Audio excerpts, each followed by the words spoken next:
Good afternoon and welcome to a new installment of Romero Reads Aloud.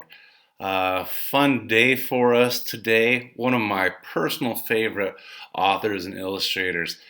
Um, and how fitting, some of you guys might have been out hunting for eggs today. So I thought it'd be perfect for us to read about maybe the most famous egg in history. Before we get started with that, we're going to be reading a book by a gentleman by the name of Dan Santat today. You might be familiar with that name. Dan Santat is famous for his book, The Adventures of Beagle, the Unimaginary Friend. Won the Caldecott for this a few years ago. Many of my students are huge Dave Pilkey fans, so you might be familiar with the Ricky Ricotta series that's illustrated by Dan Santat and written by Dave Pilkey, famous for his Captain Underpants and Dogman series. Today, our story brought to you guys from the fine folks at Roaring Book Press and Macmillan Publishers. Thank you for giving us permission to read this story. Our story today, if I was reading it to my students in the story pit, we would be finding examples of growth and fixed mindsets. How does our character have a growth mindset? How does he overcome his obstacles? Our story today, Land of Enchantment Roadrunner nominee, is called After the Fall, How Humpty Dumpty Got Back Up Again.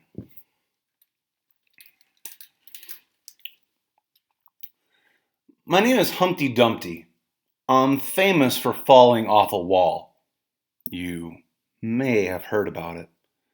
But that's only half the story, because I decided to get back up. And when I did, something amazing happened. This story is about my life after the fall. Inspiring and unforgettable, this epilogue to the beloved classic nursery rhyme will encourage even the most afraid to overcome their fears, learn to get back up, and reach new heights. For Leah. After the fall, How Humpty Dumpty Got Back Up Again. A story by Dan Santat.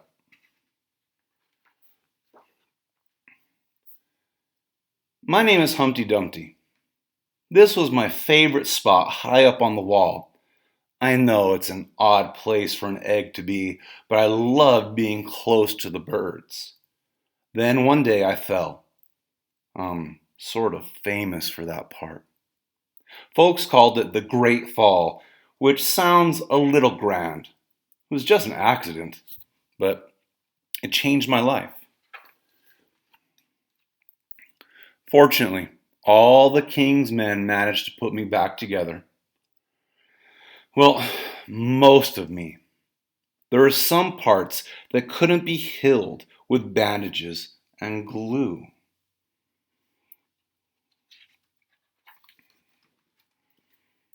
After that day, I became afraid of heights. I was so scared that it kept me from enjoying some of my favorite things. I walked past the wall every day, and I would think about climbing that ladder again.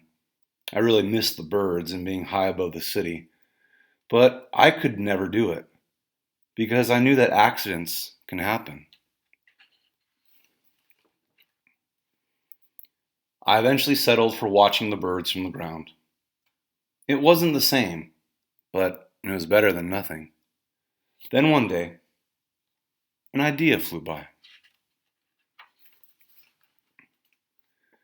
Making planes was harder than I thought. It was easy to get cuts and scratches, but day after day I kept trying and trying until I got it just right.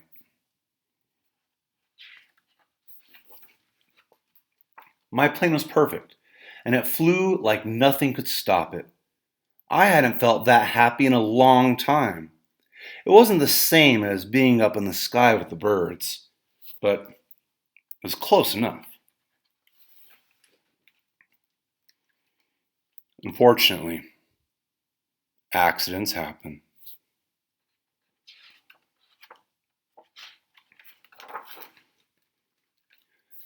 They always do.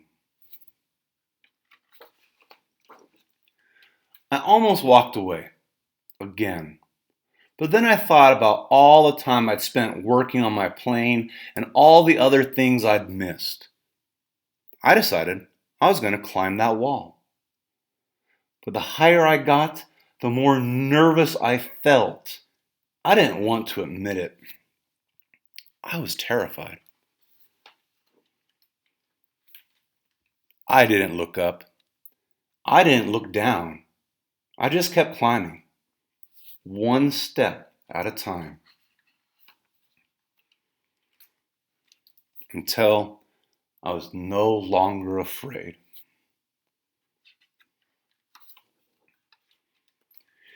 Maybe now you won't think of me as that egg who was famous for falling. Hopefully, you'll remember me as the egg who got back up.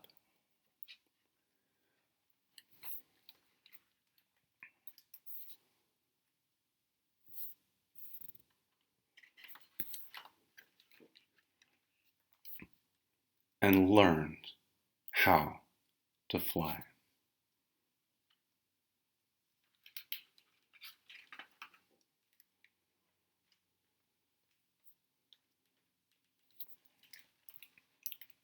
And on our back cover, a real inspiring message. Life begins when you get back up. Now, as I was reading this story with my sons, I always like to practice my books with them before I read to you all. One of the things that I love about Dan Santat's art, and you'll especially see this when you read Beagle, is his use of color. And this page we talked a lot about. This is my favorite page in the story. So we got Humpty here at the grocery store. And Mr. Santat does such an amazing job with color on this. When you have this book in your hand, you'll notice up top the real fun kids cereals, the sugar bombs are really brightly colored. And as we go down, you'll notice the types of cereal, the names change. And as you get down toward the bottom shelf, they're really gray and dark looking with different names like grown-up food, no fun, chicken feed, my personal favorite, twigs and berries. It's delicious stuff. So my boys and I have a real fun time looking at different types of cereals, figuring out how we change the names for it. Hope you guys are well, doing safe.